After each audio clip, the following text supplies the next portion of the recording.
will be our own class. Or maybe they'll come at IST, Indian Standard Time, which is half an hour after announcement. Okay. Out of 160 million working adults, 40 million filed for unemployment. So what's going on in the world right now? People are bewildered and looking for answers. Actually, they are not looking for answers. They'll just get violent, like what's happening in Minneapolis, in other places. Their anger has to be vented out at someone. So they just vent it out like that. That's what's happening right now. So there was this survey in United Kingdom about how people deal with their mind. Okay, so Nitin, read the statistics. I'm friend to somebody who has experienced mental health problems. To that question, 71 people said yes, 25% said no, and then 3% were not sure. I have personal experience of mental health problems. 61% said yes, 33% said no, 5% were a combination of not responding or don't know. I'm a family member of somebody who has experienced mental health problems. 55% said yes, 41% said no, and 4% said don't know. I use or have used mental health services. 37% said yes, 61% said no, and 2% no, didn't know. Yeah. So 71 said my friend is crazy. 61 people said I am crazy. And 55% people said my family member is crazy. When you add the three things up, what does it amount to? Means everybody is crazy.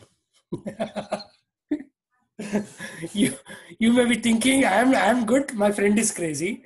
Your friend is thinking I am good, my friend is crazy. And then if both of you are not crazy, some family member like your wife or husband or your mother-in-law or father-in-law are crazy. So if you add all these things up, right, everybody is saying essentially everybody else is crazy.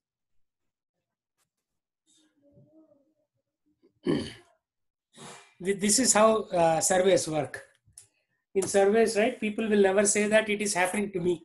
He'll say somebody else is, somebody else is crazy. I'm good, but somebody else is crazy. That's how the general theme and trend goes, right? That's why most of the surveys, they don't directly say, are you going to buy this product? They'll say, do you know anybody who's going to buy this product? So it's neutral, right? So you don't feel the pressure. So if you like to buy the product, you'll say, yes, my friend would like to buy the product. So that is the way surveys work. So basically, essentially, almost everybody in United Kingdom is saying they are crazy. And I'm sure if you do the same test in India or United States, the results will be very similar for people who know how to read and write and people who live in cities.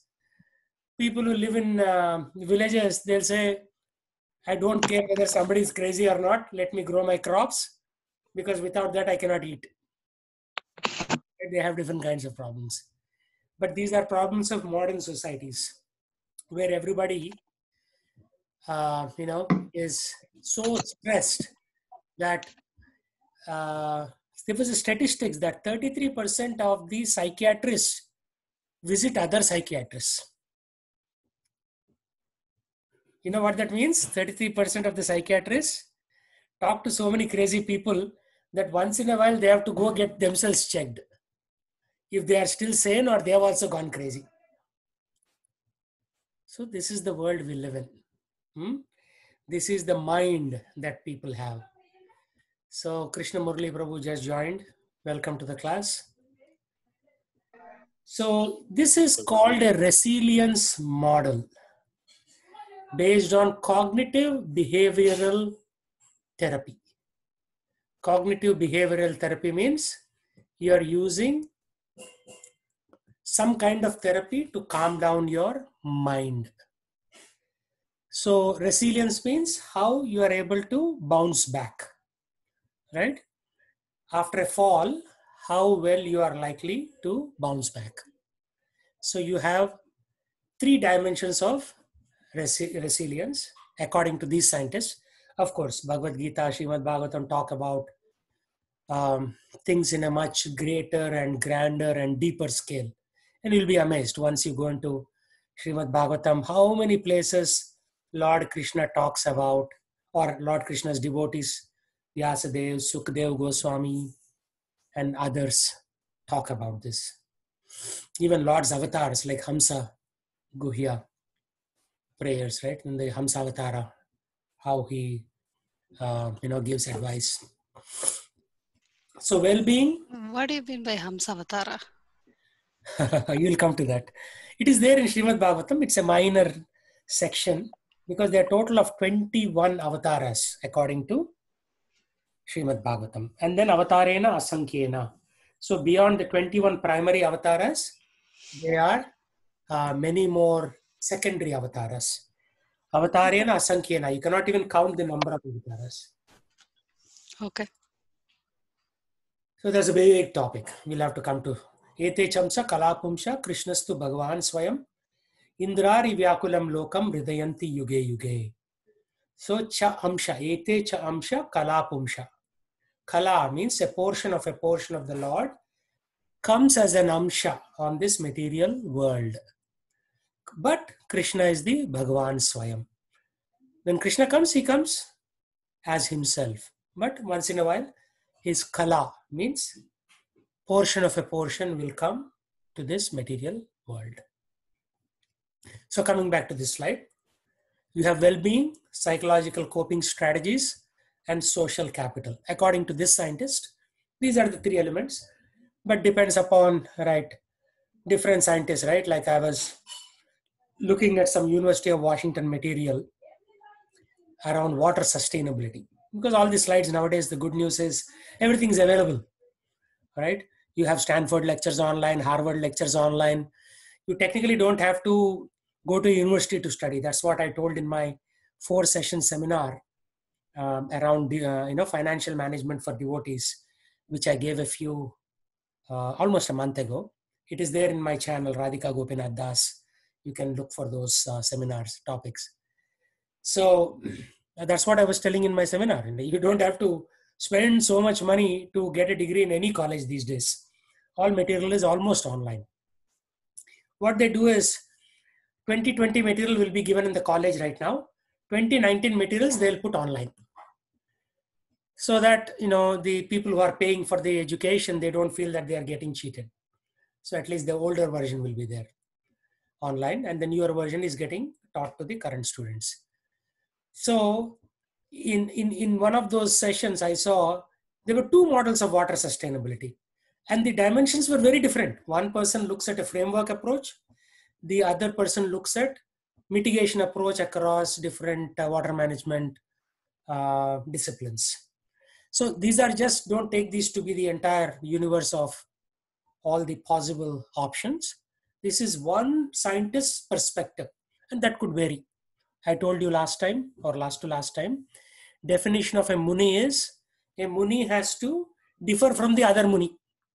That's why you have so many theories in Vedic society, and that's why modern Hinduism is a big khichdi, because everybody picks one theory and they all fight with each other, because all these theories are still the representation of the original science of God from Srimad Bhagavatam. Anyway, so 5 ways to well-being is: be active, take notice, keep learning, give, and connect. So give your time as a part of a group. You see that give? Bottom 1/3. That's what I'm doing. I'm giving my time to train other people to become devotees. Right? Because by giving, our mind becomes more resilient. This research is done by an organization called Mind.org. The name of the organization is Mind.org in United Kingdom. And they have very beautiful papers on their webpage. So I picked one of them that I liked. So we need to build social capital, right? When you don't build social capital, who knows? Just like what's happening in Minneapolis, they're burning down buildings as unemployment, right now it is 25% unemployment in United States. When it hits 50%, then every other guy is unemployed, right? So then God save you. People will attack homes. They will steal stuff from your home. They may steal your car. Who knows what? Because when I came to America in 1994, it was a very gentle society. Anybody, I was used to walk on the street, people would smile at me and say, "Hello, how are you?" Total stranger. And now everybody is waiting to beat you up. That is the America change in 25 years, right? That politeness and social capital is lost now in America. So in just 25 years, believe it or not, I mean, just 25 years ago, I used to love being in America. I used to think, "Arey, everybody's so polite. Everybody smiles at me. Such a wonderful place. It's like paradise on earth." Not anymore. It is now like hell on earth. Almost hell on earth. Not fully, but that's what it's becoming right now. So we have to build that social capital. Otherwise, we'll be roasted alive. Keep learning psychological coping skills. And I will talk to you more about these coping skills for the mind. And then CBT. CBT stands for computer-based training commonly, but in this case, it stands for cognitive behavioral therapy. So recognition means you're recognizing somebody. But in order to recognize somebody, first you have to do cognition. See something at least once. Learn something at least once. So cognitive behavioral, how to adjust your behavior. There is a therapy. So if you are deemed more than 50% crazy, then you'll be sent to one of those camps where they will put you through CBT. I pray that none of you will have to go through that in this lifetime, but be careful. So this is from University of Washington, child psychology class, Dr. Udell. There's this gentleman called Piaget. The French language is interesting because you never say the last syllable. We say Piaget. No, that is J. Piaget. T is silent. Boulevard. So it is spelled Boulevard, but D is silent. So you just say boulevard like that. So what does decision making entail? First, you evaluate options. You look at consequences. And then you see what is the probability of that consequence manifesting. For example, one thing, evaluating options. Should I drink alcohol or not? Okay, you drink alcohol. There are consequences. Many things can happen. You can faint and fall. Somebody can steal your wallet, or worse, somebody can take you to a hospital and steal your kidney. This happened actually in some places in the United States. They would get the person drunk, take him to a hospital or some clinic, because human being has two kidneys, right? So they will steal one kidney and then sew him up nicely. And then they will leave him in some public place. The fellow wakes up in the morning. He's one kidney minus. So yeah, be careful. When you go to public places beyond 8 p.m. in the night, not advisable to roam around. So there are consequences. And what is the probability of that happening? It's very low, but it can still happen. And then what is the value system?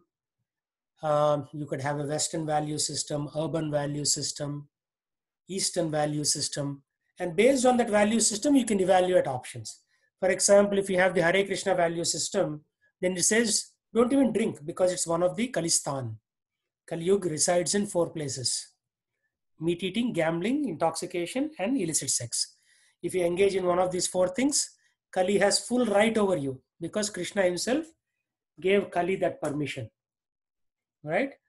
At the end of Dwapar Yuga, Maharaj Parikshit went out into the forest and he saw one person troubling a bull under the influence of Kali. When Maharaj Parikshit said, "How can you trouble a living entity in my kingdom? I'll kill you." The fellow says, sorry, falls at the feet. "I am Kali and my time has come. So I have to destroy this social fabric in the modern age." Parikshit said, "Nothing doing." Then he pleaded, "Give me a chance. Put me in places where you think less number of people will go. Then end of Dwapar Yuga, very few people used to drink, very few people used to eat meat, and so on. So Maharaj Parikshit said, okay, Vaya, you go and stay in these 4 places. And then Kali said, Arey, very few people do this, Maharaj. Give me one more chance. Where else can I stay? Then Maharaj Parikshit said, okay, you can stay in gold. That's why whoever has more gold will be affected in Kali Yuga. Means if you accumulate more than required in form of gold, it will affect us. That's why I said this, I think 3 weeks ago, and Disha Maharaj said, hey, how come women need to gold? For women, gold serves a different purpose. When women have gold, their other desires go down, right? So it is actually a good thing for women to have a limited amount of gold. Otherwise, if the husband doesn't give gold, then women will say, hey, get me Johnny Walker, or get me this or that or whatever, right? So other things will be more prominent if the gold is not there. So again, there is a theory behind it. So think about it. I will not answer every question. I will just give you clues, that's all. So this is the theory of decision making in the Western paradigm. So again, from University of Washington, why we have bias when we make a decision, right? To stay in India or to come to America, or to go to office or not to go. So these are the things. Short-sightedness, like immediate benefit. Arey, why should I chant my rounds today? Well, let me skip. One day it's okay, Krishna. I will skip today. And then they will skip tomorrow and the day after. And after 1 month, you'll say, what is chanting? Right? So that is one short-sightedness. Impulsiveness. You act in the spur of the moment. So it is called Shastra Vidyam Ustrijya. Vartate Kamakarataha. Krishna says in the Bhagavad Gita, if somebody leaves the Shastric process, then under the influence of Kama, Vartate Kamakaryataha. And then such a person, the last line of the shloka is Samsiddhim Paramam Gatim. So you basically give up the goal of getting liberated. You start with relaxing one thing, then you relax the second, then you relax the third. And then, of course, many of us are not even starting, forget relaxing. Like sometimes people used to, in ISKCON wear dhotis, tilak, kantimala, and then shikha. Slowly they'll grow hair. They'll say kantimala is not fashionable, take it off. Wear shirt and pant. And slowly they will become normal. But of course, some of us don't even like to wear dhoti to begin with. Forget giving it up. We haven't even started that process. So first you should start that before you give it up. At least you should start that. Women are okay. Women in general in ISKCON, they are always wearing saris and traditional dresses. But men, not all of them wear traditional dress. They are still wearing, Western dresses. So neglect of probability. Something will happen if you persist. If you gamble continuously on stock market, you may make money for 10 years. But someday you'll get burnt. That is guaranteed. And then my side bias, like thinking from our point of view. How does it affect me? Not from a scripture's point of view. And then single-mindedness. I decided this, I'll go for it. Regardless of what Srimad Bhagavatam says. Or Bhagavad Gita says. Or scriptures say. So if you do these things, this is my addition. Maya will show you cinema. You know what cinema means? Cinema means it will show you short-sightedness, impulsiveness, neglect, my side bias, and single-mindedness. But to make the acronym go well, I put it A in the end, cinema.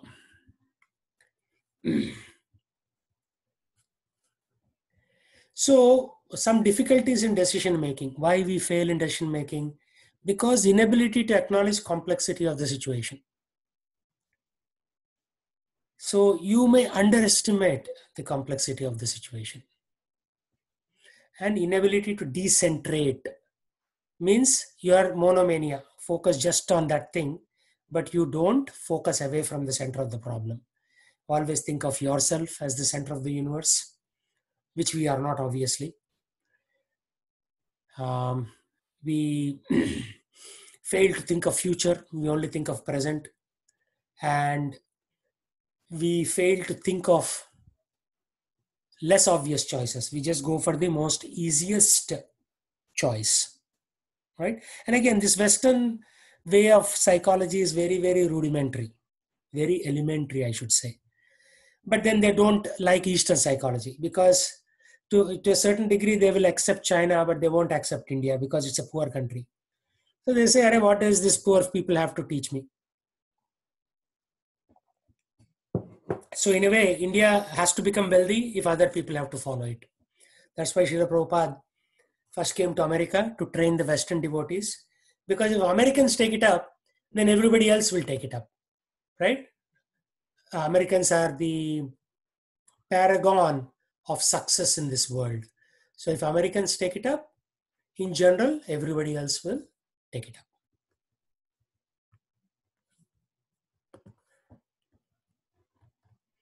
So here is some research on subconscious mind. So how do you communicate to subconscious mind? By eliminating fear and negative self-talk. Fear is an acronym. Anybody know what fear stands for?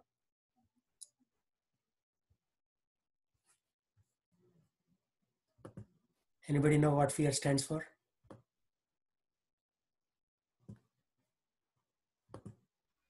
No. False evidence appearing real.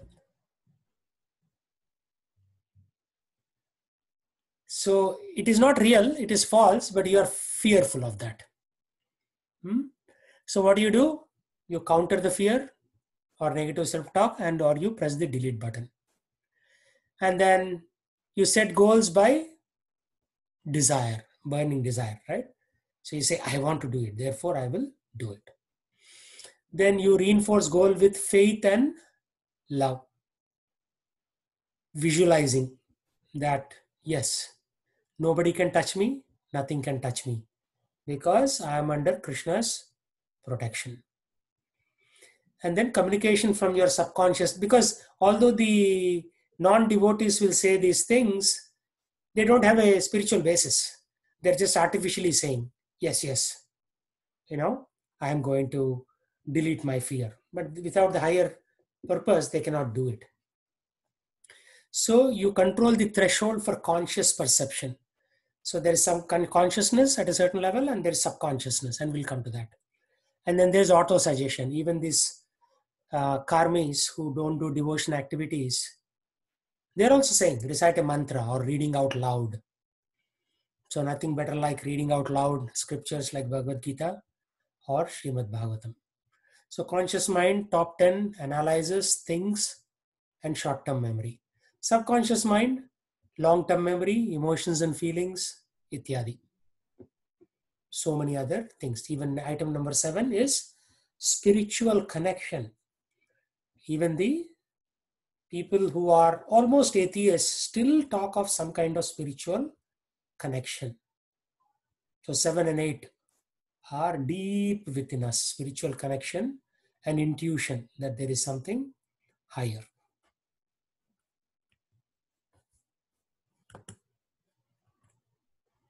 So there is escapism through virtual reality.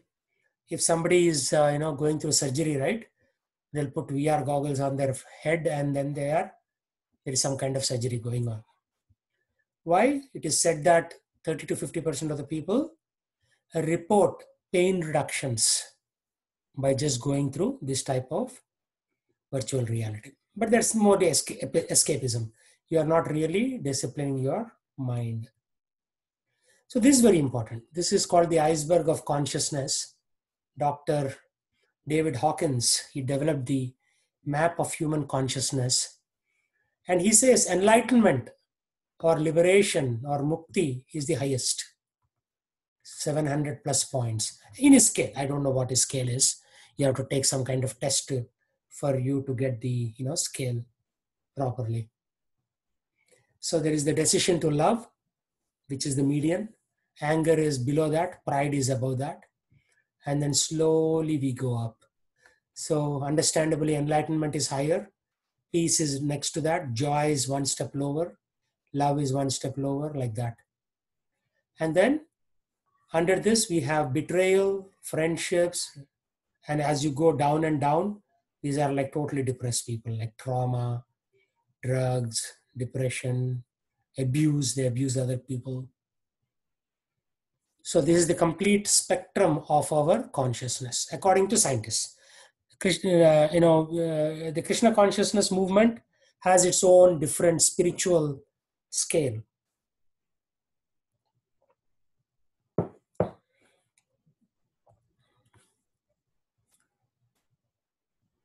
And this, if you see, to document the energetic vibrational frequencies associated with certain emotionally driven perceptions and behavioral patterns. To me, this sounds like if you chant, you get those energetic vibrations. Because otherwise, if you don't chant, how are you going to get the vibration? You cannot put rock music and allow it to control your psyche. Okay, Jaipal, read this.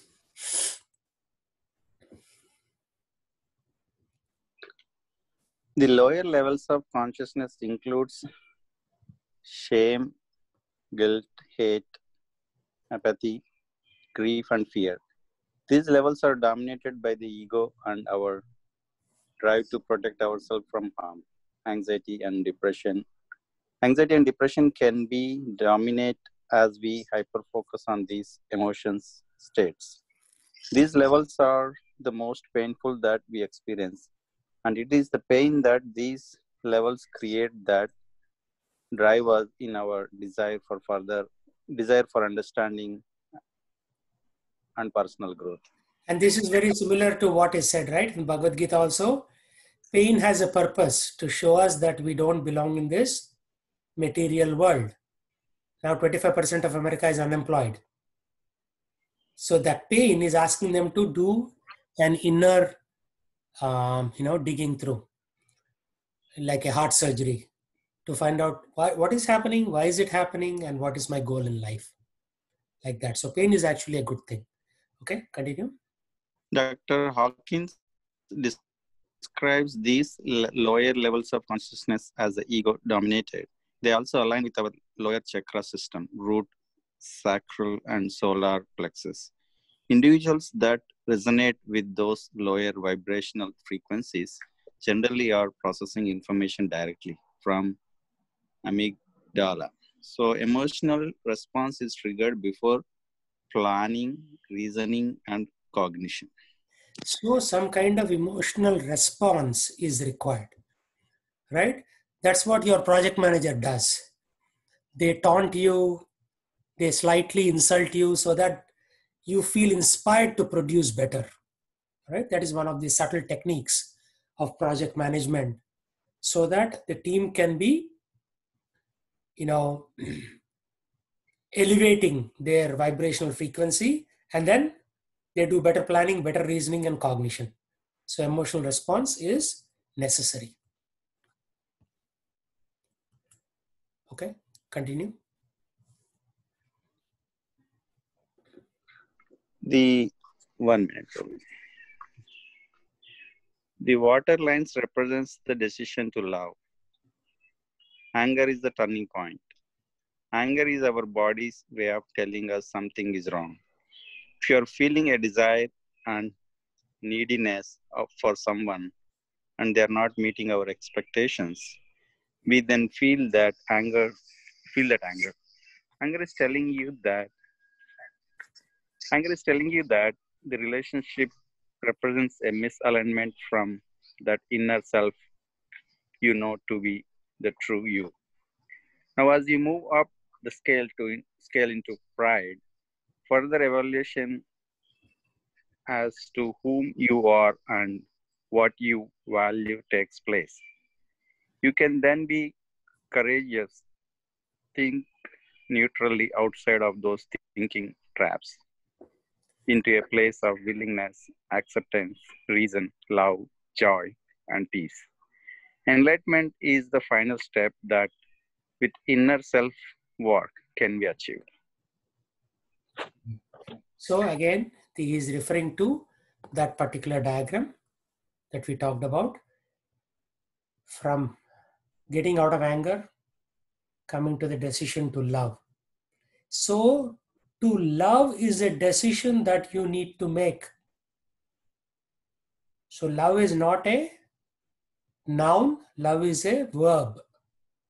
So you need to make a decision. Yes, I will love my fellow human beings. I will love all animals, so I won't kill and eat them. I will love God. So that's the decision to love. From there, gradually courage, neutrality, willingness, real love, joy, peace, enlightenment, everything else. Although this comes from more of a scientific basis, I think there is a lot of Krishna consciousness in this one also. Under the water, all the negative things are there. Slowly, you have to get rid of them. Because what happens if you don't get rid of them? The things that are under the consciousness or things that are in subconsciousness, what will happen?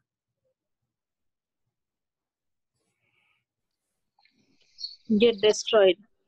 No, they're not destroyed if you don't work on them. They'll still be there, hidden. They'll come up when you least expect them. Those things will come up. And again, Krishna talks about this. There is a verse in Srimad Bhagavatam which talks about how these thoughts which are deep in us will come out. Okay, Nitin, please read.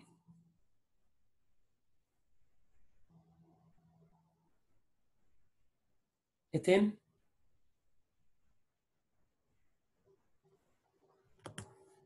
Nitin not coming today? Oh. Shall I read, Prabhuji? Yeah, go ahead. Freud, primarily ego, the one driven by sexual desire. Freud argued that the ego is the portion of a person's psychology that handles the demands of the external world. And the ego negotiates the demands of the ID and superego. In psychoanalytic theory, the ID represents base desires and instincts, while the superego serves as a professionalist conscience. The ego mediates between these two influences. According to Freud, the ego develops as a child, matures, and becomes aware of their individuality and separates from their patterns. There are many definitions of the ego, but to put it simply, it's a sense of personal identity or feelings of self-importance. It helps you to identify your uniqueness, to stand up for yourself, and to put plans into action. Your ego impacts your decisions. Can you recall the last time you have done or said something that had negative consequences? This may have been your ego at play. As you can become more aware of those negative emotion states represented above, you will then develop control of your ego. Okay, so what does it and what did you understand, Rajalakshmi? Yeah. 1 second. Yeah, actually, it says that ego means like it's a negative part of one's personal psychology, and it actually can be removed by. We have to be aware of the consequences of the negative consequences as a result of the ego. When we are talking something out of ego, or when we are doing something out of ego, then we should be aware of that negative consequence which has resulted in some bad action or something. So we should be aware of the negative consequence. So that time, if you are aware of negative consequence, then we can actually remove the ego. We can control of the ego, yeah. Okay. So Rekha Mataji, can you give your interpretation of what is being said here? Yes, Prabhuji. So they are trying to define what is ego. It's nothing but what you define as your own identity, which separates you from others based on your personal view. Nothing to do with anybody else, but just your own view that this is what is unique about me. So if something is going to disturb that, then naturally the ego gives you the feeling that, oh, what is that going to do to me? Because that is my uniqueness. So naturally that drives a negative thought to fight against it. And then that's where, when you are doing things based on your ego, because again, it's just your perception of yourself, then mostly it will end up in negative consequence. So they are explaining that the more you become aware of these, because nobody really wants to have negative consequences, right? So if you have that awareness, then you know that why it is being created. So now that you know the root cause, then you probably will be able to develop control of it. And Okay. it develops pretty young age. When the child is able to understand various things itself, they develop their own ego. Okay. Good. So yeah, Rekha Mataji, can you continue? Yeah. Behavioral psychologists are increasingly talking like Vedantists. As a reminder, you will face challenges, but the stronger your inner light, the more efficiently you will work through them with optimism. You are more than your body, that of which will be gone in decades. You are part of an interconnected universe that exists because of coexisting energies. We are made of energy and thereby can influence energy. Yeah. So again, these are the scientists speaking. So Obviously, this is interesting. yeah, it is interesting because they don't know that some higher being like Krishna is behind all this, right? They're saying somehow this universe is interconnected, but we don't know what it is. So that is the challenge. I was actually hearing a quantum mechanics and quantum computing lecture today, and in that the speaker says that according to a theory called quantum entanglement, if there is a particle in one side of the universe and there is a particle on the other end of the universe, if we tell this one particle on this side of the universe something, the other end particle will also know simultaneously. How is that happening? Nobody knows, but he's saying that that is a, you know, that is an experimental or theoretical. Mm-hmm. So yeah, they don't know that there is somebody behind all this, but things are happening. The quantum mechanics has a lot in common with consciousness studies as well as devotional life. Okay. So Radha Mataji, read this.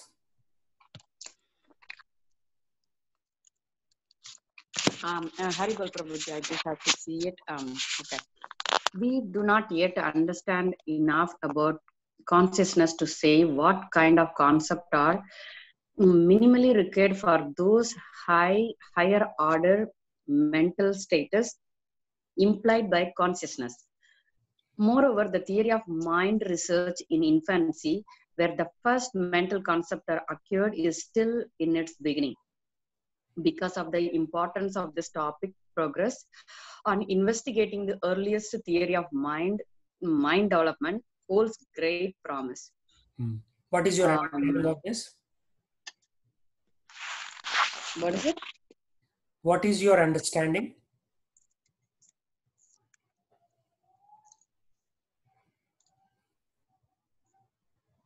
Of what you just read? Yes. Yeah, I'm trying. It's hard.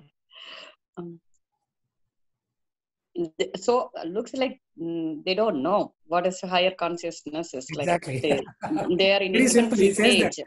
we do not yet understand enough. You know something? And then this was published in a book called Developmental Psychology, East Sussex, which is in Britain. So this is a book from Britain. So actually, British are supposed to be the most smartest people on the planet. So you know, when we quote about anything, it's usually convention to quote the British. So they are saying, no, we don't know. That's what he's saying.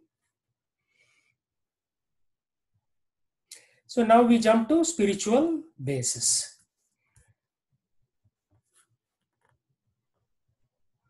based on study by A.C. Bhaktivedanta Swami Prabhupada and his disciple Suhotra Swami. Suhotra Swami is a very intelligent person. Like, he goes into quantum mechanics, physics. He's a brilliant person. I read his papers, and he's no longer on the planet, but he's an amazing personality. So many of Prabhupada's disciples have already left the planet. Very few people are left right now on the planet. So this is based on his research. Okay, Jaipal, please read.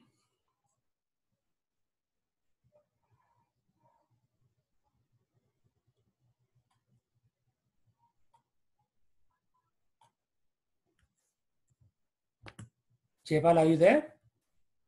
You're on mute. I can read, Prabhu. Okay, go ahead. Real psychology reveals the knowledge that the soul needs. The soul's innermost nature is to be the Gnani or knower of the absolute truth. Really is. This A is what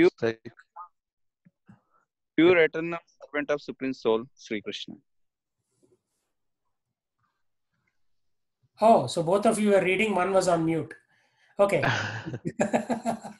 Jaipal, read again. You were on mute, we didn't hear you.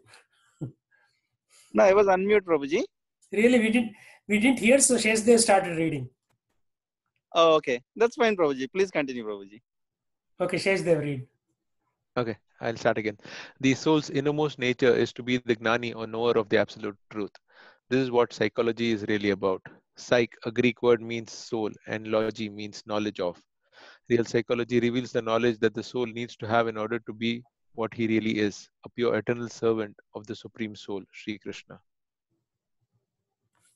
Yeah, so soul's purpose is to be a servant. So the meaning of the word psychology means knowledge of the soul, right? We used to think it was knowledge of the mind, but no. Definition of psychology means knowledge of the soul. Because Greeks were all soul seekers.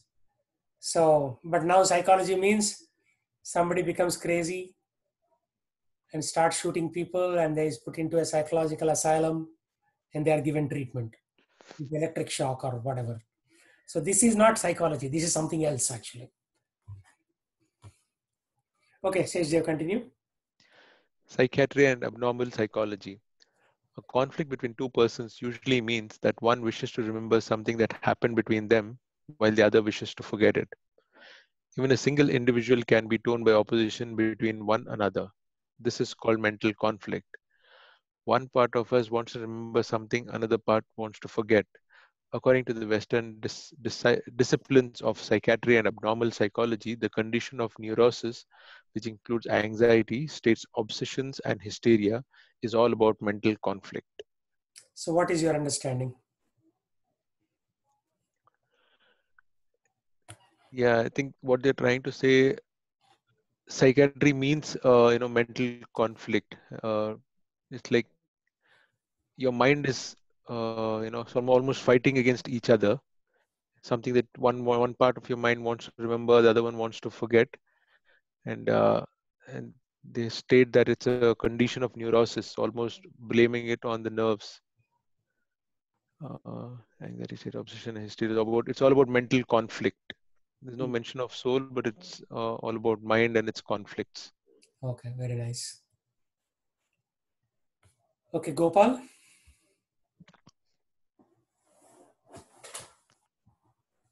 Are the mind and sense object prayer Prahlad Maharaj? Tvam Vayur Agnir Avanir Viyadambum Matra Pranendriyani Hridayam Chid Anugrahascha Sarvam Tvam Eva Sagunam Vigunascha Bhuman Nayanatta Tvad Asti Api Mano Vachasa Niruktam. O Supreme Lord, you are actually the air, the earth, fire, sky, and water. You are the objects of sense perception, the life aids, the five senses, the mind, consciousness, and false ego. Indeed, you are everything subtle and gross, the material element and anything expressed, either by the words or by the mind, are nothing but you. So what is Prahlad Maharaj saying?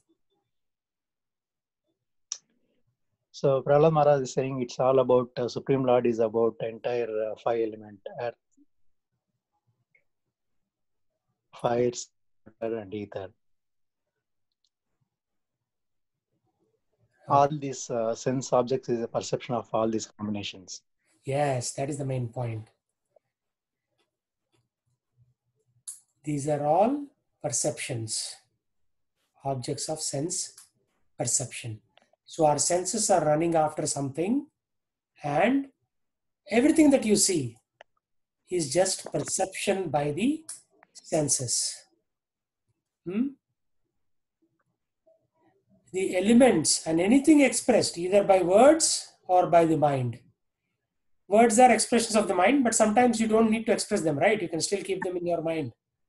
So that's why he's counting both the words about nature, like this grass is green, or the city bus is red or yellow, whatever the case might be.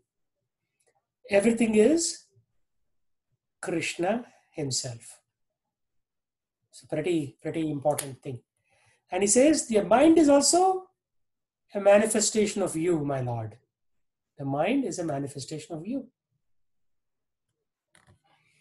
So in the lower order of relationship with Krishna and his energy, we ask these questions. What am I? What is mine? What is mine and what is yours? What is mind and what is matter? What is true and what is false? What is good and what is evil? So these are all dvanda moha. Dva means two. Dvanda means thinking of everything into good, bad, hot, cold, honor, dishonor, like that. Mind, matter. So to think that these things are separate is dvanda moha, or illusion of duality, according to Bhagavad Gita 7:27. So we are so deep in duality that if I have something and you don't have it, means I am superior to you. I have it. But then that is illusion of duality, thinking that I have, you don't have. You may have something that you don't have. So everybody is thinking in this way. So everybody is in illusion in this material world. Okay, Jaypal, now you can read.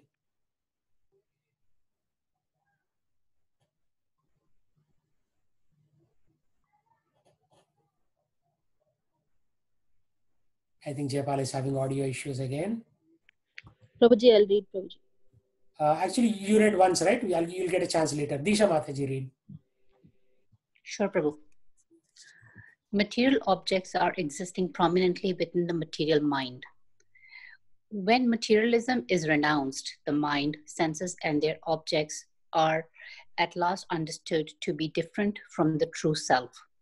A person who has thus achieved me by understanding that he is not different from me, said Lord Hamsa Avtara, realizes that the material mind is lodged within the sense objects because of constant sense gratification, and that the material objects are existing prominently within the material mind.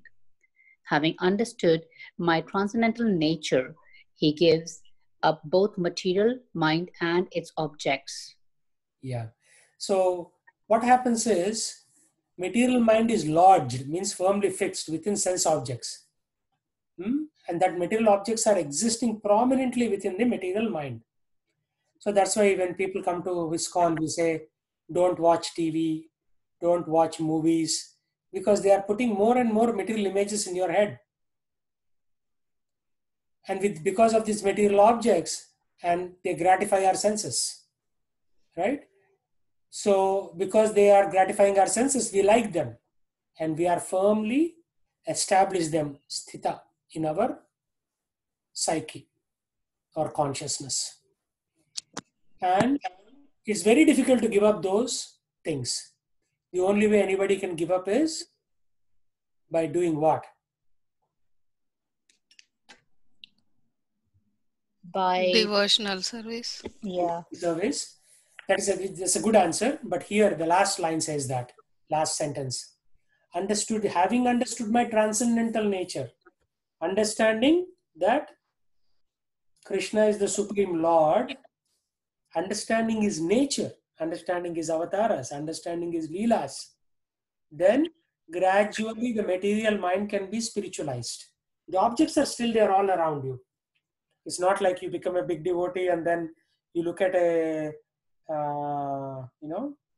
Tesla car and you don't know what it is. You know what it is, but you just don't care at that point. You say, okay, there's some piece of metal there with some battery and some motor. It goes back and forth. But how is it going to help me? So you are not attracted at that point. You'll say, okay, this doesn't really please me or appease me. So that will happen only if you understand Krishna's transcendental position. So there is one more verse in Srimad Bhagavatam which says, Bhakti Pareshanubhava Anyatra Virakticha. So how do you know you are progressing in bhakti? How do you know? Fine. Huh? When you think about God in whatever you're doing, like when you make breakfast, you make for Bhagwan first. When you're watering like I'm having a vegetable pad, watering the plants, and thinking about when the plants grow, you'll offer as bhog to Bhagwan. I don't know. You talk about. Those are good answers, actually. Those are good answers. But usually what happens is people will say, Lord, I want a good job because then I will use the money for your seva. And then they'll get a good job. After that, they'll say, no, I have all these other expenditures. I will not spend all of this. I may give you like $100. Rest is all mine. So yeah, people initially start out like that, but very soon material nature takes over and we tend to become like that. So your answer is correct. So let's see. Let's do an inventory of desires.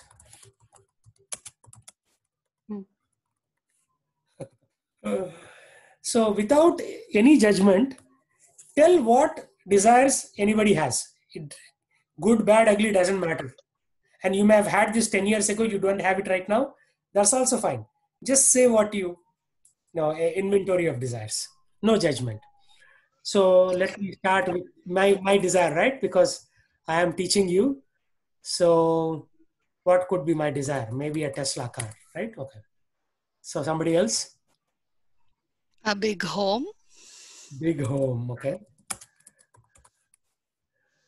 Well, my current desire is to, get a healthy, bountiful vegetable garden started and be able to share it among friends and family. Okay, healthy vegetable garden started. Friends and family. Right. What else? I also have the desire to visit various places and learn different cultures.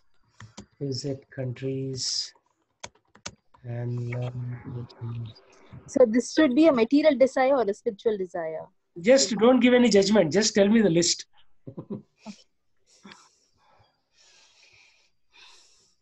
Anything that comes to your mind. I want to go to Jagannath Puri. I've heard so much about it. Okay, Jagannath Puri. Okay, what else? And the basic desire of having yummy food. Always. Three people are talking. Disha, Rekha, and Rajyalakshmi. What about others? Just a job now. Huh? Just a job. Job. I'm not. Mm-hmm. What else? Gopal. Mm.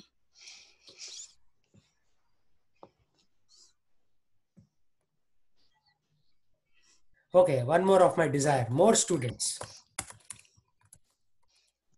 That was my interest, Prabhuji. More students. Okay. Who was that? Who just spoke? Radha? Radha Mataji. Okay. And then, Learn Having more a- about Veda. okay, learn more about Veda. But you folks don't have any other desires? Like I need to buy more saris, kanchi sari. No. We don't even use No. the ones we already have. Yep, none of that is there. Prabhu, add gold to my bucket list. I Gold. don't ever have sufficient gold. Yeah, that's fine. Whatever it is, don't judge. Just let it come. Oh, Prabhuji, Jaypal. I don't want any commitment in the sense, have my daughters married, so leave it so that no commitment attached. Daughter's marriage. Okay. Yeah, my desire is a big home, Prabhuji, Okay. and connect We more already people to typed it. Krishna Mm. Sorry? No, I was just telling Prabhuji that we already have big home listed. Oh, That's fine. Yeah. And then what else, Jaypal? connect more people to Krishna consciousness. Really? Seriously? Yes, Prabhuji. Then you should be more serious. Yeah, first thing is I have to progress myself. Second Yeah, is because in order to attract other people, people will see why people will first challenge is why should they listen to you, right? yeah, Unless you have something, you cannot give it. I know. Yeah, I want to give $1 billion in charity, but I don't have $1 billion. Mm. Yeah, we should have it first in order to give. But anyway, that's good desire. Okay. What else? And Gopal? Peaceful job, Prabhu. Peaceful job. Is there something called peaceful job? I mean, cool job. Okay. Krishna? Vegetable gardening. Yeah. That's a peaceful job. Huh? Prabhuji, Yeah, go ahead. people around me also have to think the same way as Krishna, so that we can progress easily. The same mindset around us, the family. Okay. Mindset around me. Okay. What else? More knowledge. Huh? More knowledge. Knowledge. Okay. Jnana. Raise kids in Krishna consciousness. Yeah, most parents say that, but they don't really practice it. Raise kids in KC. Okay.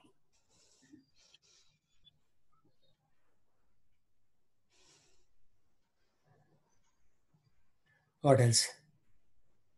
I'll tell you, one person actually said, he went to Dikshitlu in the Bothal temple and he said, I want my son to wear traditional dress.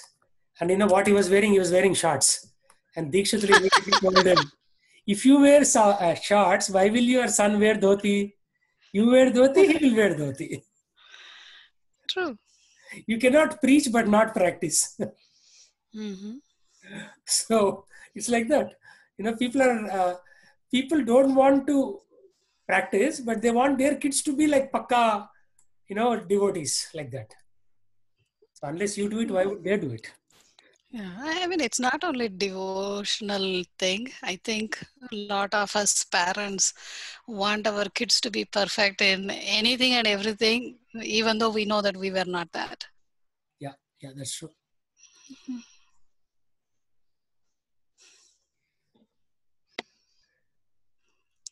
Okay. Anyway, I was hoping for a bigger list, but it didn't come. There is one seminar that I attended where this person will say, rattle out your list and just, don't make any judgment. Just keep on rattling out the list and that will slowly basically bring our inner qualities like that.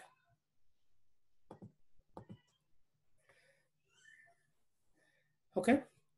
So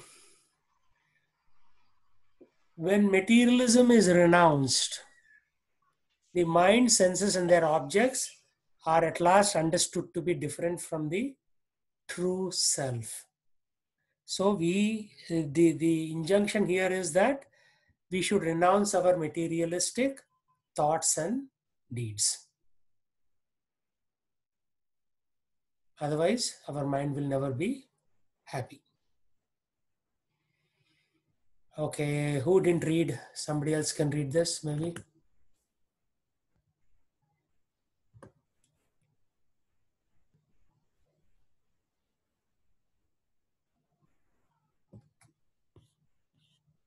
Okay, Jaypal, you read now.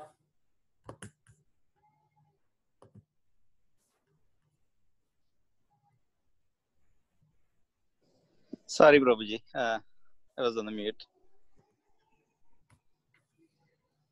One should understand through the transparent medium of the spiritual master that Supreme Lord exists everywhere in his transcendental spiritual nature, and that the living entities' relationships with the Lord are directly and indirectly existing everywhere, even in this material world. In the spiritual world, there are 5 kinds of relationships with Supreme Lord: Shanta, Asya, Sakya, Vatsalya, and Madhurya. These 5 relationships in the material world are distorted reflections of the original pure sentiments, which should be understood and perfected in relationship with Supreme Personality of Godhead under the guidance of bona fide spiritual master. In the material world, the perverted rasas bring frustration. If these rasas are re-established with Lord Krishna, the result is eternal blissful life. So there are 5 rasas that we have with Krishna in the spiritual world. They are called Shanta Rasa, Dasya Rasa. This is not Asya, this is Dasya. For some reason the D got cut off. Dasya, Sakya, Vatsalya, and Madhurya. So what happens is when the soul comes from spiritual world to the material world,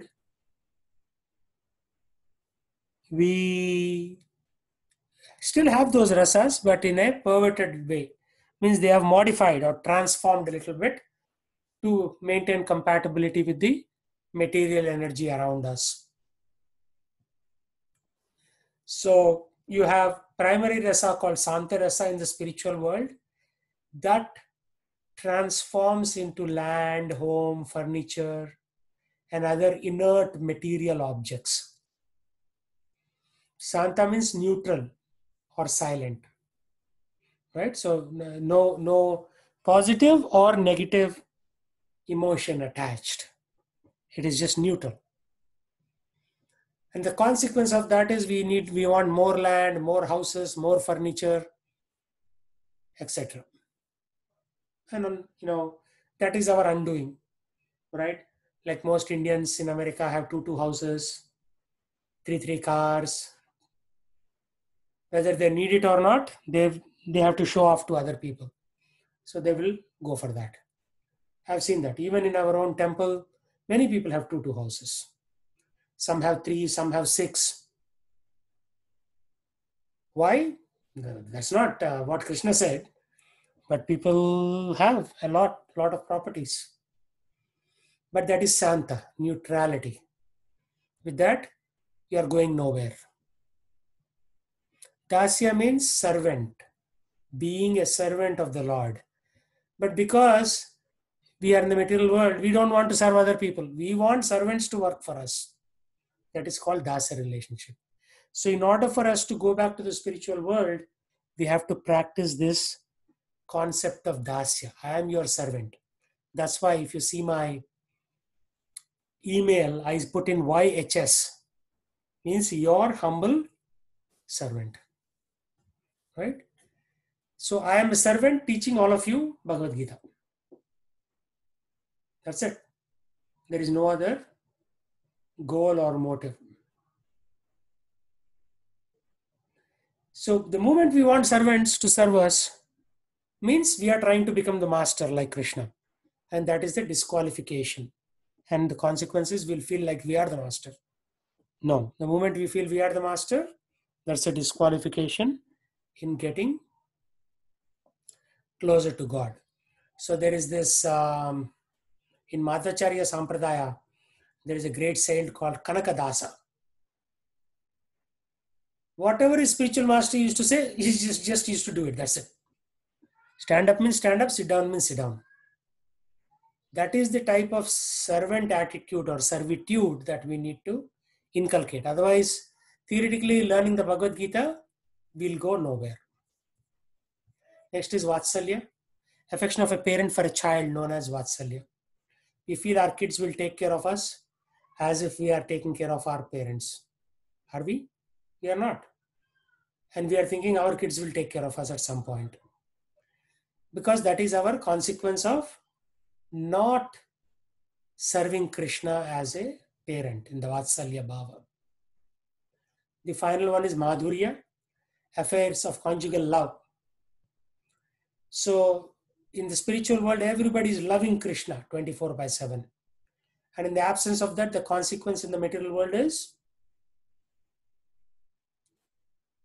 we want to have more sex and compete with Krishna. Actually, scripture says sex is only for begetting children, but we know where we are. We indulge in that activity regardless of whether it's pleasing to the Lord or not. Right? So these are the 5 rasas that we had in the spiritual world, but when we came down to the material world, they became, like Madhurya became ordinary boyfriend, girlfriend type of stuff. Vatsalya became just like, I love my son, so I'll send him to Harvard. Without any real attention towards their spiritual life. Right? Your primary duty, our primary duty is to take care of our kids' spiritual life. Material life, anyhow, they'll do something. Whatever is there in the Bhagya Rekha, whatever is there in the hand, there are various lines. Our, destiny will follow. We cannot, add or subtract to it. Whatever has to come, will come. Right? So many people were destined to die at a particular day. So if it is not Corona, it will be something else. And many people died of Corona and many people got saved because there were no car accidents. So net, you cannot beat your karma. Your karma, whatever the prarabdha karma that you come with, you just have to continue. Simple. Any questions on this one? This is a very, very important point around spiritual rasas. So the rasas are like desires. No, rasas are mellows, emotions. Right? Okay. So Santa Rasa is a neutral emotion for Krishna in the spiritual world. And then when you buy land, is the land going to talk to you? No. Is your home going to talk to you? No. So neutrality. You're not going to say, wake up in the morning and say, dear Mr. Home, I thank you very much. You gave shelter to me overnight. Okay. Yeah. But we should be in Dasya Rasa. Once we are in Dasya Rasa for a long time, 40 years, 50 years, and maybe over a few lifetimes, then that reciprocation can gradually morph into Sakya Rasa. You become friendly to the Lord. You say, oh Lord, because I'm your friend, I'll do whatever you want me to do for you.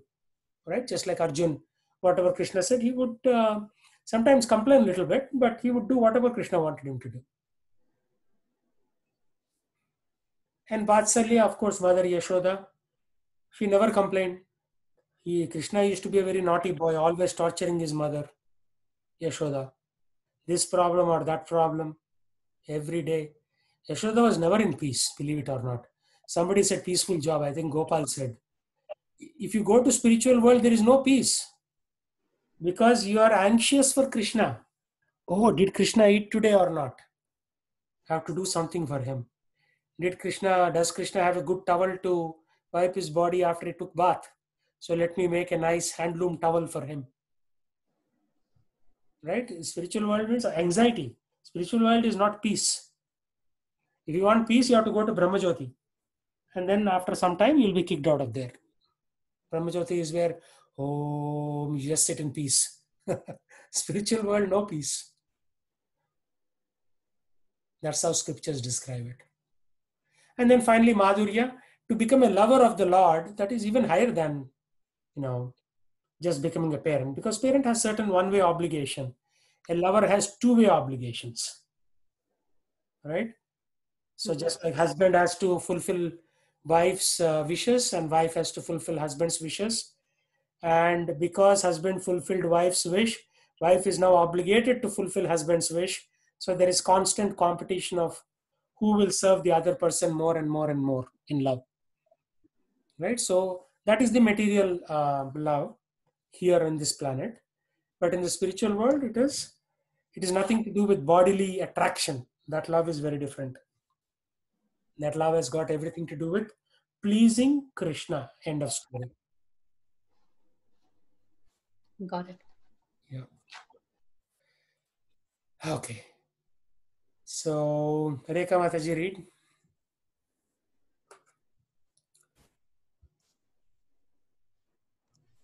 Psychology is the study of the mind's movements. The mind is a real thing because it is the energy of the super soul. Thus, on the energetic level, our mental activities, thinking, imagination, visualization, concentration, and so forth, are real movements. They are real movements that unfold as per a complex pattern. And why so complex?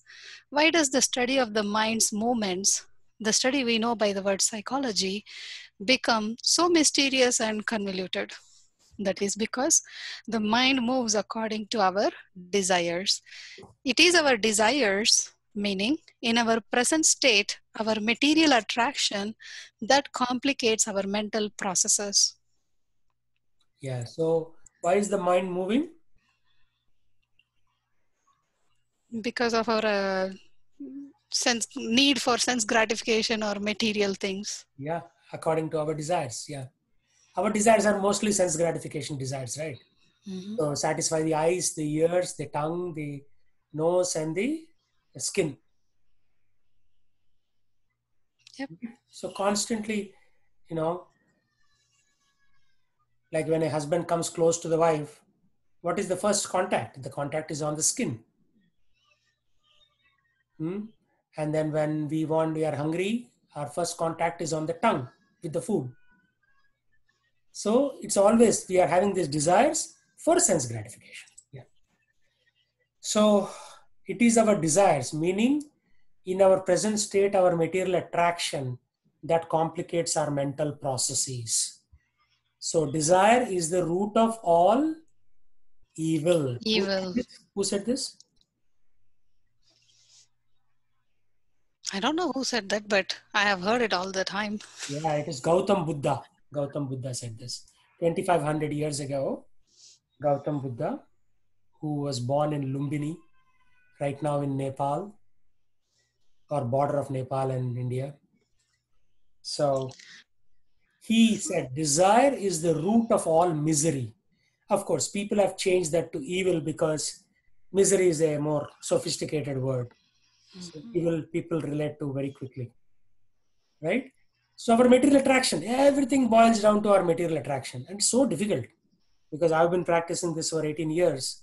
So difficult to get rid of this material attachment, but we have to. And Suhotra Swami will teach us how to do it. This is all from his teachings actually. Suhotra Swami, who is a disciple of Swami Prabhupada. Okay. Rajya Lakshmi.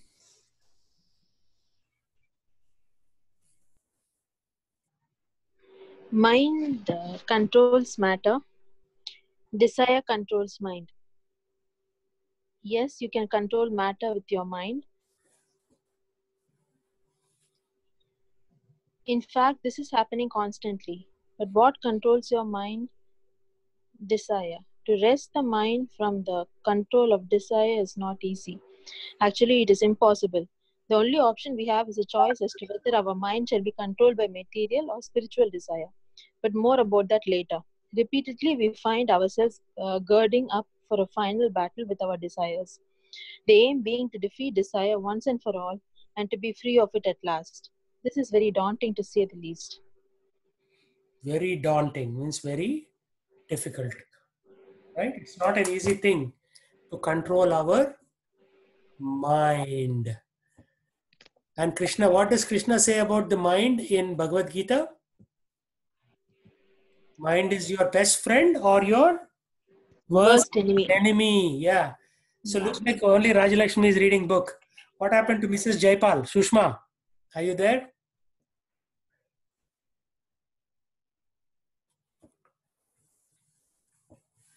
Maybe not. Okay. So what we are saying is mind controls matter, right? Many people from India wrote this, have written books on this. Even like the pop psychologist Deepak Chopra.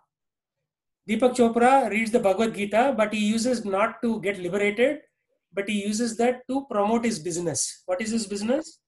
He is a speaker. If you want Deepak Chopra to come to your office and talk, he will charge $30,000 per day. $30,000, like a price of a car. If for one day for him to come plus airfare and hotel.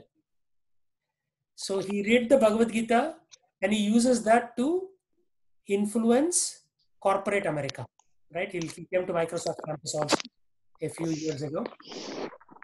So mind controls matter. He wrote about that too. But what is controlling the mind? Desire is controlling the mind. And here Suhotra Swami in his commentary, he says, it is impossible to control the mind, right? And repeatedly we are finding ourselves for the battle with our desires. Okay, you'll say, I'm sick and tired of this. From now on, I won't do this. X, Y, Z, whatever the case might be. I won't do this from now on. How many people have made resolutions like that? Let's go back to my Excel spreadsheet and capture resolutions now. Those were desires, inventory. Now we'll do inventory of resolutions. Whether it is New Year's resolution, birthday resolution, whatever the case might be. Anybody has any things? Like one of my resolutions was to cut down on sweets, right? And I miserably failed at that. Anybody else? Read Prabhupada books. Excellent. Almost 90% of ISKCON people fail on this one. Prabhupada's books. Everybody knows we should read, but nobody does that. So that's why that same resolution keep on coming every year. So exactly. Every Janmashtami, yeah, I will make this resolution. I will read the books. Next Janmashtami, kya hua? Kuch nahi hua. Okay, next. Become more health conscious. I mean, you can be conscious of health, but are you? Do everything being more health conscious. Yeah. Becoming more healthy. That is the resolution. Yeah. I think we are all health conscious, but we don't practice it. Yeah. Prabhuji, more giving. Oh yeah. Give more charity. Yeah. Grow my brain. And I had a resolution to join a Bhagavad class to grow, to know more. To learn. Remember, Mataji, Disha Mataji, I requested you in 2008. Yes, Prabhu. You came in 2020. Yes, Prabhu. Better late than never. Some people, I've requested them in 2003, they are yet to come. Yes, Prabhu. I totally remember you, Prabhu. Okay. Going to Bhagavad Gita class. And that day also in the temple when you had come and you were asking somebody else to join the class, I'm like, this was made to be for me because I am so lost right now. I need some guidance. And I was like, Prabhu, if the neighbor doesn't come, I am coming. Please give me your phone number. I'm glad you came. You conquered the mind to come to the class. Yeah. No Anybody else? postponement. No postponement. No postponement. Yeah. You know, why do we postpone? Anybody know the spiritual reason for postponement? I never thought there is any spiritual reason behind it. I mean, like from spiritual perspective, not a reason, spiritual reason, spiritual perspective. Because we may lose something. I mean, probably it keeps you busy in the illusion because you are thinking about it all the time. Yeah. Illusion is very powerful. So by postponing, you remain in illusion instead of overcoming and fighting it. Right? It's very difficult to fight something. Its status quo is easy. Just chalo chal raha hai, chalne do. Right? That is our attitude in general. Yeah. Okay. Anything else, Gopal? Don't tell me you never made a resolution that you didn't keep up.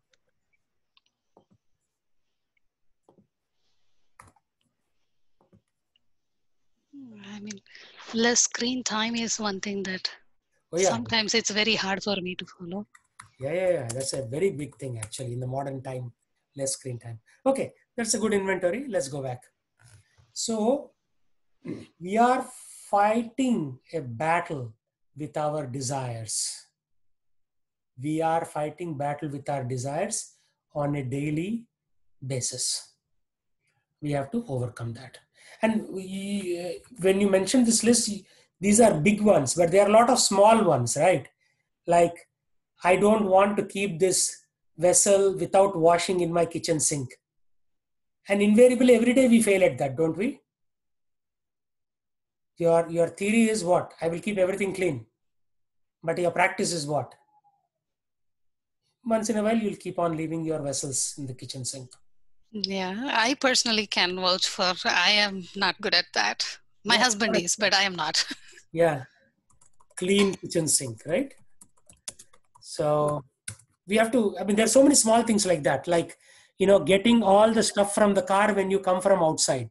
So what happens, one day you leave a socks there, next day you leave a scarf there. Over a period of time, your car will look like your bedroom. Guilty. To stop from reacting to situations. Stop from reacting to like situations, like reacting just to to situations. Okay. Yeah, that is a verse for that in the Bhagavad Gita.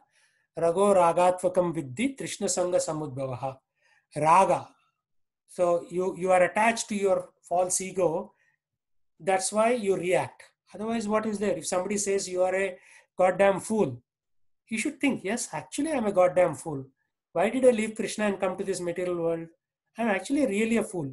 So thank you very much, dear friend, for reminding me. Right? We should think like that. Like, was it Kabir or Surdas? He said, if somebody criticizes you, you should put them in your backyard so that they can criticize you every day. Right?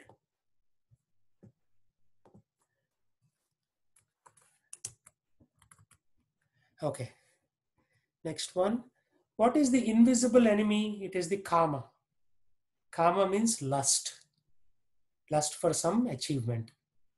And this is an extremely powerful enemy because what it does, it captures our senses, mind, and intelligence. So all of our 5 senses are under the influence of karma. Our buddhi is under influence of karma, and mind is also under the influence of karma. This is made clear in Bhagavad Gita. In the purport, Prabhupada explains, mind is the reservoir of all ideas of sense gratification, and therefore lust infiltrates the senses and intelligence from the mind.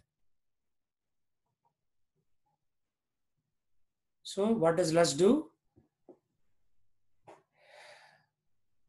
It just conquers these 3 places. So there's the picture of Iraq war on the right side, and then the famed SS regiment for Hitler, who are like very, very, ruthless warriors in Second World War. So these are the enemies that have actually taken over our senses, mind, and intelligence.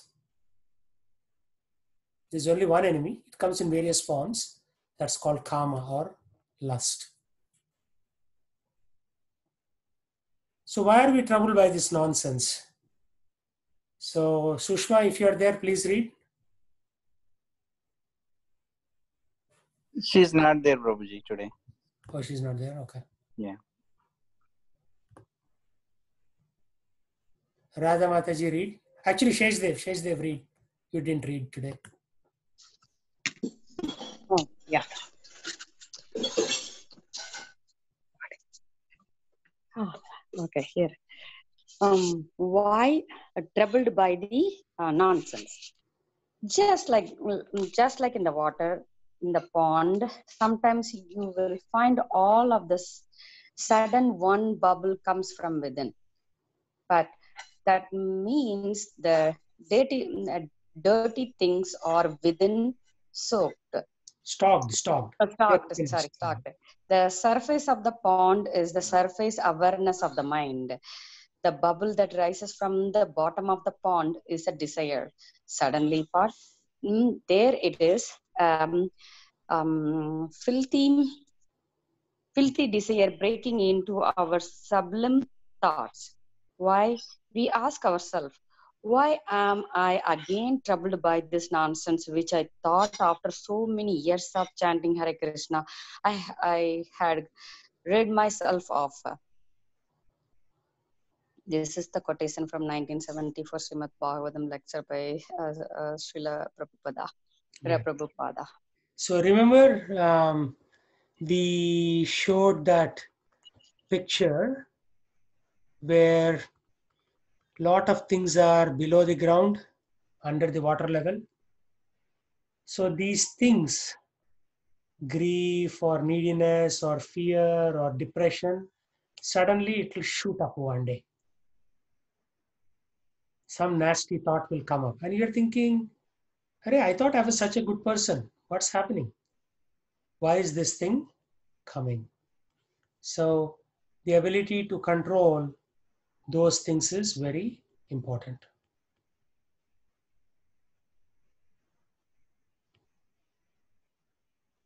Okay, continue, Radha Mataji. Yes, Prabhuji. How could we even find out what we have in our like the soaked inner feeling, the bad feeling? Yeah, because when I was trying to do an inventory of the things, you didn't give any bad things. You only gave good things. But we already have so many bad things in our heart. Those things also have to come out. But they'll come out slowly. Yeah. Okay. Mind is capable of introducing lust of forms into our consciousness. This rising of desire bubbles, this unexpected bursting of the subconsciousness into your surface awareness demonstrate that your mind is capable of reproducing any type of sensual impression you had ever experienced. It can even manufacture impressions have never before experienced, as long as they are constructed out of known elements. We find in Srila Prabhupada's books the example of the mind combining the known element of gold and mountain to create an impression of golden mountain. Thus, the mind is a most formidable television into the storehouse of subconsciousness desires. By the power of the mind, you may see, hear, taste, smell, and feel things that are directly present before the senses. As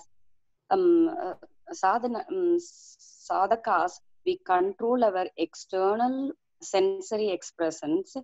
For example, we do not permit our eyes to see forms that stimulate lust, but the mind is capable of introducing such forms into our consciousness even without the help of our eyes.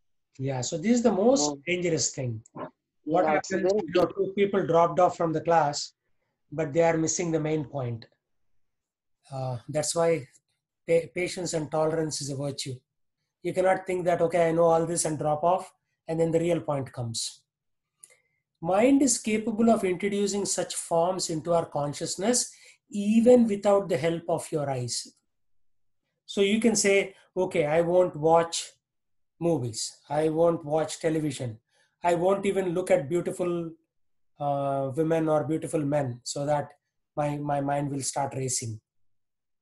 But the mind must have seen something 35 years ago. And what it will do, it will bring it back from memory, right? It will bring back from the hard disk, and it will bring it back into memory and cache, and it will present it to you.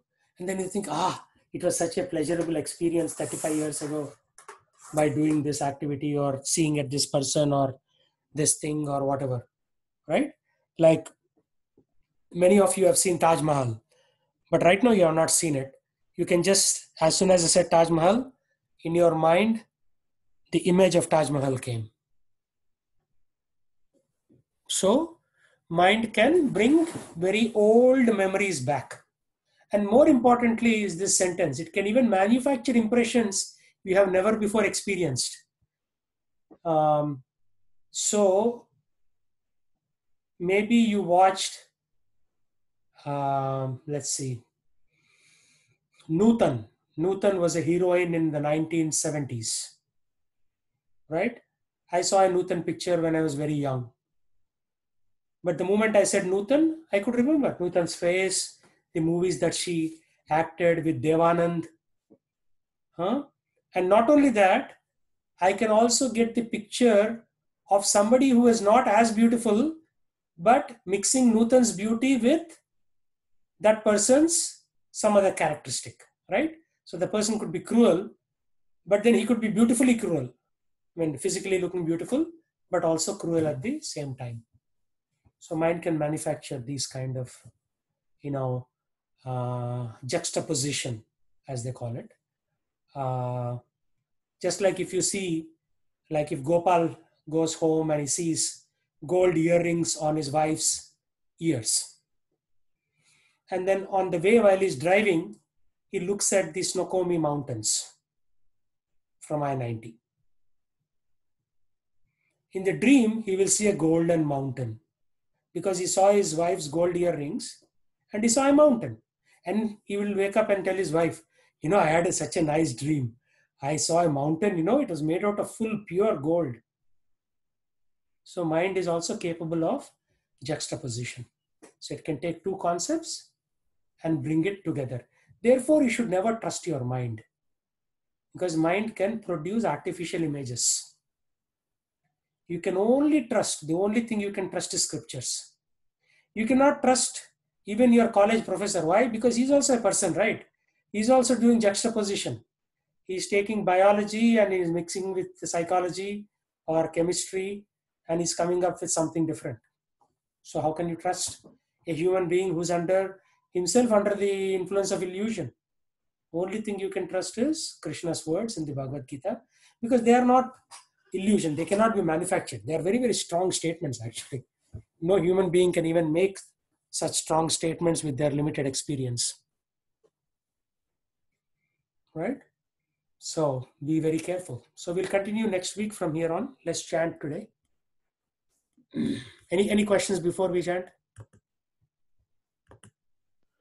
Prabhuji, one question on the sensory impressions, right? I mean, something that we've seen 20 years ago, 30 years ago. I mean, all we're trying this whole chanting, and we're trying to read books, we're trying to attend classes, but still, from somewhere, these memories or these images keep coming up. Is it an indication of how substandard our sadhana is? Or no, it is not an indication of your sadhana. It is an indication of how many impressions you consciously and subconsciously put on your mind before coming to Krishna consciousness. And there's nothing you can do about it. Yeah, it's very difficult. I mean, but you should know the theory, right? That's why I'm teaching you the theory. Like Mahatma Prabhu, who was one Prabhupada's disciple, he came and conducted a 3-day seminar on forgiveness. I used to hold grudge against one Mataji very hard, because she would always talk in an insulting way and all that. So it took me 3 days of that training to gradually get rid of that ill feelings. Yeah, so this is like heart surgery. This is not ordinary stuff. You are very lucky because you are in the Sangha of devotees where we are discussing these topics. Because the average man doesn't even know how to respond, right? What happens recently, not recently, but 4 or 5 years ago, Sammamish is one of the richest places in the United States. Average median salary is 160K here. If you go to Detroit, median salary is 35K, right? So we are very wealthy, but one husband killed his wife in Sammamish because he could not control himself. And they don't even know why they are unable to control themselves. You need training. Nothing is easy. If I put you, I'll send you to Iraq and say, okay, go fight on the battlefield. Can you do it? No. We require training, right? Yep. Without training, we cannot do. So this is the training that you are receiving so that you can, when the next time the situation arises, you know why it is happening. What is under the water? What is above the water? Where are these thoughts coming from and how I can control these thoughts? Right. Yeah. They will come to you till the point of your death. So don't think that all of a sudden you'll become like some pure devotee magically. No. But you have to keep trying. That's it. You have to keep doing your chanting and your reading of the Srimad Bhagavatam so that at least your dirty mind can be tamed to a certain extent. It will never totally be tamed. See, when they get a horse, they don't expect the horse to be 100% trained. The horse should be trained sufficiently that when you are getting on it, it won't throw you down. Right. And when you ask it to stop, it should stop. I remember I went to Badrinath. When your legs get tired, there are a lot of these people who will offer horse rides for 100 rupees. So I got on a horse. And then as that fellow was holding the horse's, whatever they call those chains that they put through its nose, he met his friend. So he started chatting with the friend and the horse was randomly walking. I lost my hosh and awaj. So, because I don't know, right? First of all, it is mountainous region. I don't know where it is taking me. So it's like that, right? So two things. First, when you get on the horse, it should not throw you down. Second, when you ask it to stop, it should stop. So if you tame it to that level, it is sufficient. So when you tell your mind, my dear mind, don't look at the movie, it will ruin your mind, so stop. But what will you do with the memories for the last 35, 40 years, the hundreds of movies that you saw and the thousands of TV shows that you saw? All those have an impression on your mind. They're not going away. Yep. I think chanting. Try to do as efficiently as possible. But see, Suatra Maharaj also says that the mind is going through a series of probabilities. And that is the basis for artificial intelligence and neural network design.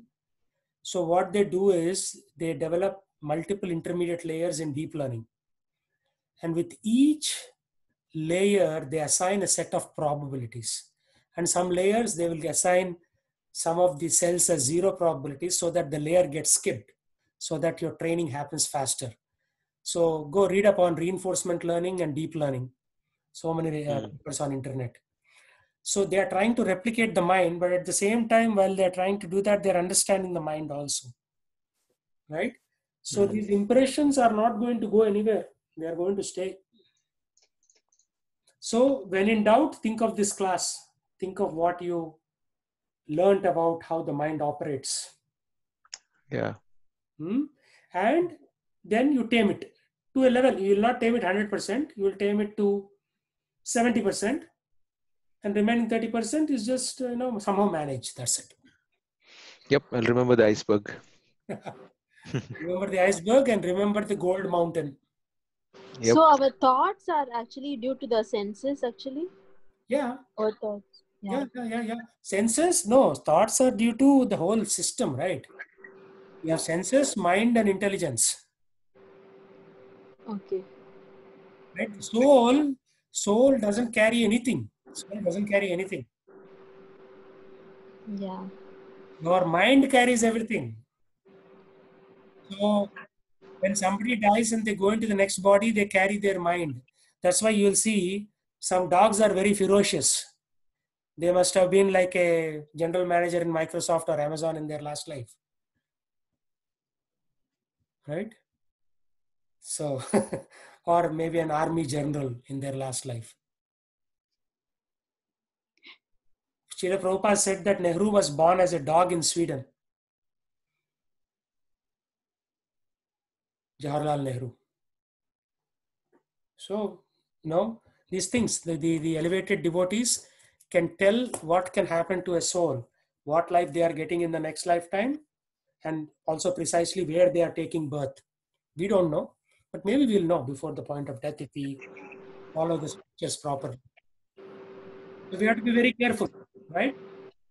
So dhyana, can somebody go on mute?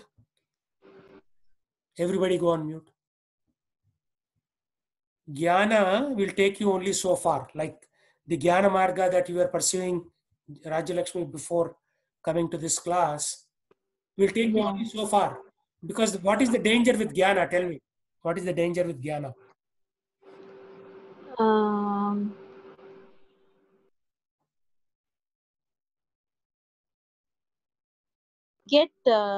As the age progresses, it may just die down. No.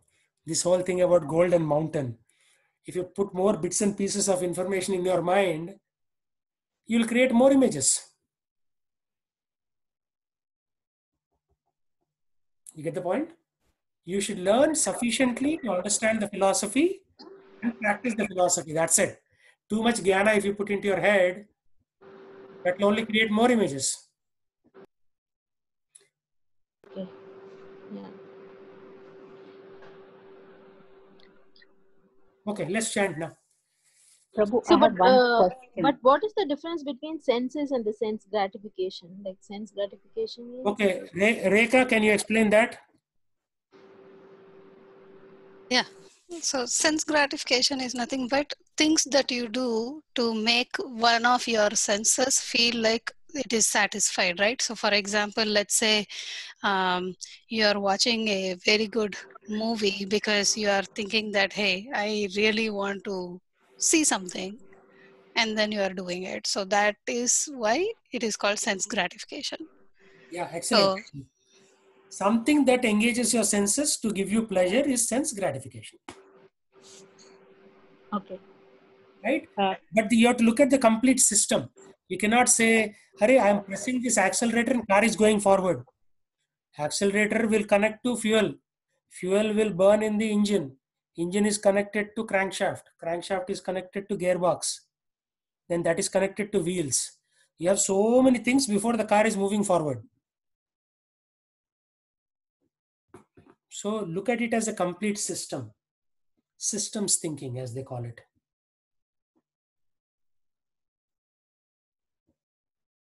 Right? So you have to tame the complete system. Just putting jnana, more and more jnana, like the other class you are attending, that will only take you so far. You have to put it in practice. You cannot read 100 books on playing drums. It is better to read one book and actually start playing drums. Then So like a karma yoga, like. Yeah, there are many yogas, but I'm saying first chant, eat prasadam, means offer whatever you cook to Krishna. While cooking also chant Hare Krishna mantra, because your kitchen flame is the yajna kund for you. You don't have enough money to separately build a yajna kund. There's no land left in Savamish and Redmond. So your kitchen stove is your yajna kund. Do the yajna, chant Hare Krishna, cook your rice and sambar, offer it to Krishna and eat. That is your yajna. Right? Thank you, Vijay. Practice. Theory will only take you so far. Practice. Krishna is the center. And if he is pleased, he will do miracles. If you make him mad, he will ignore you, or he could even put you into trouble. He'll say, you claim to be a devotee and you are not following it properly, so he'll actually give you more trouble. So do it properly, just like anything. To succeed at anything, even to get your BCom degree, you had to work, right? Nothing is free in the world. Mind is the worst enemy. Yeah, it's actually true. Yeah. Okay, let's chant. So think about what is being said and practice. When you practice, Krishna is the Paramatma in your heart, will give you the knowledge. I can give you only so much knowledge, but Krishna is a storehouse, reservoir. He'll give you more and more and more knowledge. But you have to practice. Okay, Shri Krishna Chaitanya. Shri Krishna Chaitanya. Prabhu Nityananda. Prabhu Nityananda. Shri Advaita Gadadhara. Shri Advaita Gadadhara. Srivasadi Gaura Bhakta Vrinda. Nivasadi Bhakta Gauravinda. Now without stopping, 108 times. Hare Krishna, Krishna Krishna, Hare Hare. Hare Ram, Ram Ram, Hare Hare. Hare Krishna, Krishna Krishna, Hare Hare. Hare Ram, Ram Ram, Hare Hare. Hare Krishna, Krishna Krishna, Hare Hare. Hare Ram, Ram Ram, Hare Hare. Hare Krishna, Krishna Krishna, Hare